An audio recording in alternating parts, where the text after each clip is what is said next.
same time, magkakaroon siya ng carry towards inversion.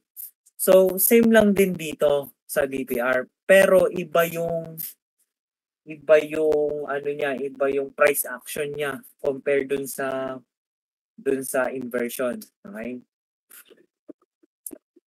Ayan, so dito according to ICT, he stated that balanced price range has downside and upside imbalance or overlapping fair value gap. So, overlapping fair value gap yung ano dito, yung ano niya, yung narrative niya compare dun sa inversion na kahit na magkaroon ng small retracement or small pullbacks within,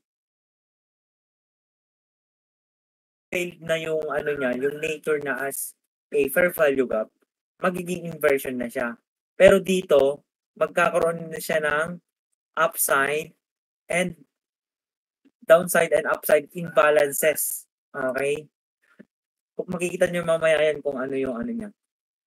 So, sabi dito, in the same relative range in price. So, ano siya, parang for example, um, on the area of Bitcoin dun sa around 110K, nagkaroon siya ng overlapping fair value gap. So, parang ganun lang. Wala siyang pullback or any lower time frame retracement. So the price must move in both direction of the pricing window in order to create a balanced price range. So gano'n lang din 'no, yung sabi ko kanina, okey. So we have a bearish balanced price range or the negative balanced price range. So as you can see, price exchange across the overlapping gaps. So ganito siya, okey? Kasi nga 'di ba wait lang. Makapag-drawing na ako. 'Di ba dun sa ibang price action is 'di ba meron fair value gap dito. So, nagkakaroon siya ng small retracement.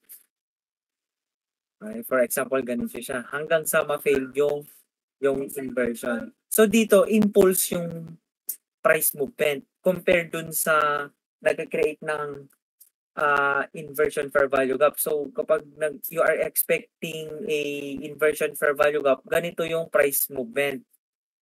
And if you are expecting na mag-create ng BPR, then mag-e-expect ka ng impulse swing or impulse movement para ma-fail yung nature niya as a for example here, meron tayong bullish fair value gap. Ma-fail yung ano niya, ma-fail yung nature niya as a bullish uh, fair value gap, no? Okay?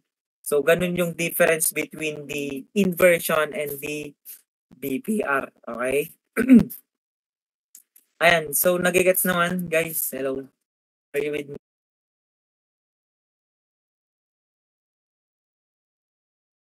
Wala bang ano diyan? Walang question?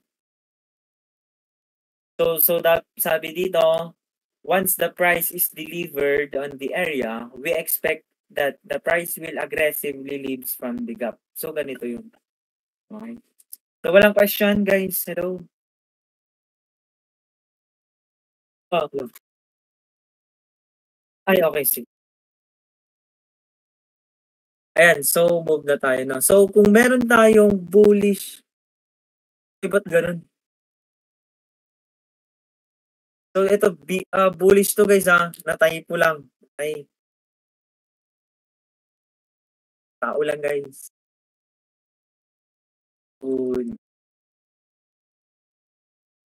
Pasensya na guys kasi na-typo lang, eh. So we have kung merong bearish, BPR, meron ding bullish balance price range, okey?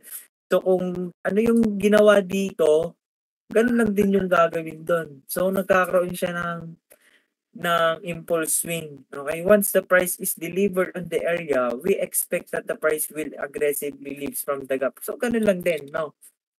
So, ganito yung price movement ng BPR. Okay? So,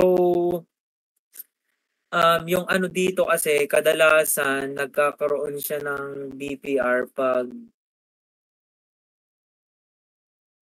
major liquidities. okey? Kasi wala ng justification na bumaba yung price, eh, kasi nakuha na yung major liquidities or yung mga desired area ng mga smart money or the market makers, okey? So BPR, we can consider this as our ano din, reversal trend structure. So meron na same lang din sa ano din, dun sa inversion fair value gap na nagkakaroon siya ng trend reversal 'pag na-fail yung nature niya as a fair value gap, then nagke-create ng inversion, FVG, then we expect a price movement na magre-redeliver dun sa area ng inversion fair value gap. Okay? So same lang din sa BPR. So madami tayong magagamit na klaseng ano, characteristic ng tawag dito, trend reversal, okey?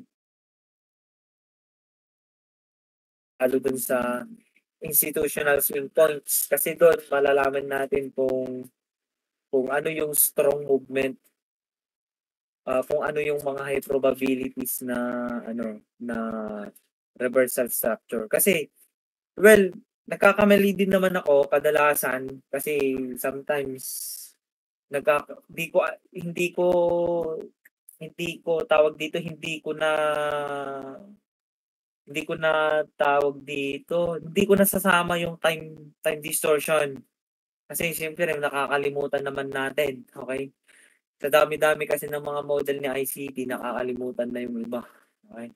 So ayun nga, iwasan natin yung time distortion kasi sometimes dun sa time distortion merong reversal, okey? For example, nag-create siya ng BPR, 'di natin alam time distortion na pala yun. So fake yung nangyayari, fake move.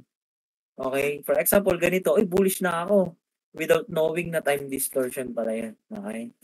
So ayun lang yung ano dun kapag ano, kasi kadalasan nakakalimutan ko yung time distortion, eh, ayun nga. So, "Uy sayang," sabi kong gano'n.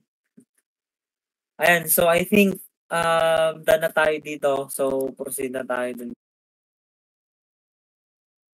sa 50%. What do you mean 50%? 50% dito? Yes, kasi same lang din. Yung consequent encroachment ba?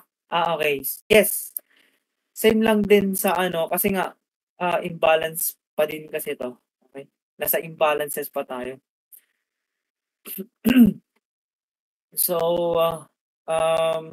yeah, kung merong ano, kung dun sa inversion fair value gap is merong consequent encroachment, meron din dito. Kaya nga kung makikita niyo yung broken line dito sa middle line ng PAX or the shaded area, ayan yung 50%, okey? Palagi niyong ima-mark 'yan.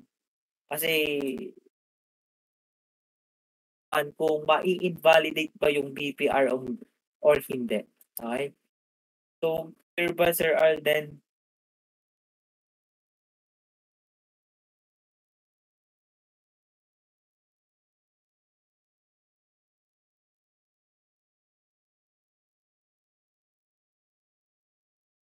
Ayan, so, wala na bang question guys? Ma-proceed tayo sa